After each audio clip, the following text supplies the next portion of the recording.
পদ্মা সেতু প্রকল্পের নির্মাণ কাজে উক্ত মামলা অধিকতর তদন্তের সিদ্ধান্ত গৃহীত হয়েছে।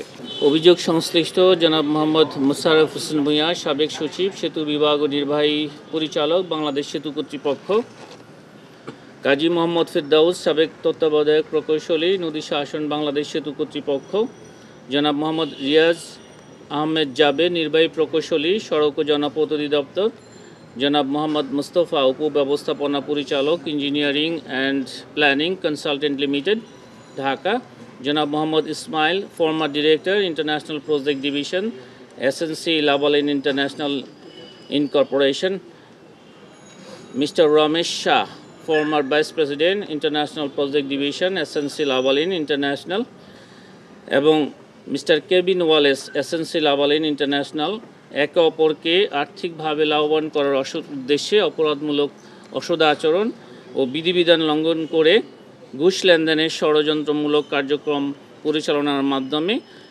পদ্মা সেতু প্রকল্পের নির্মাণ কাজে পদ্মা বহুমুখী সেতু প্রকল্পের নির্মাণ তদারকি পরামর্শক নিয়োগ সংক্রান্ত দরপত্রের অন্যতম দরদাতা এসএনসি লাভালিন ইন্টারন্যাশনালকে কার্যাদেশ পাইয়ে দেওয়ার ব্যবস্থা করার অভিপ্রায়ে অপরাধমূলক ষড়যন্ত্র করায় তাদের বিরুদ্ধে দণ্ডবিধির 161 ধারা সহ 1947 সনের দুর্নীতি প্রতিরোধ আইনের 5-2 ধারায় অপরাধ সংগঠনের ষড়যন্ত্রের দায়ে দণ্ডবিধির 120 ধারায় বনানী থানায় মামলা নম্বর 19 তারিখ 17/12/2012 খ্রিস্টাব্দ রুজু করা হয়।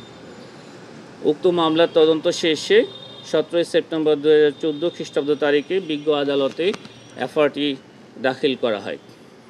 ইতোমধ্যে আলোচ্য মামলা সংক্রান্তে গণমাধ্যমে সাম্প্রতিককালে বেশ কিছু তথ্যাদি উঠে এসেছে এবং নতুন তথ্যাদি প্রাপ্তির পরিপ্রেক্ষিতে আলোচ্য মামলাটি বিস্তারিত পর্যালোচনা করা হয়েছে এবং পর্যালোচনা শেষে উক্ত মামলা অধিকতর তদন্তের সিদ্ধান্ত গৃহীত হয়েছে।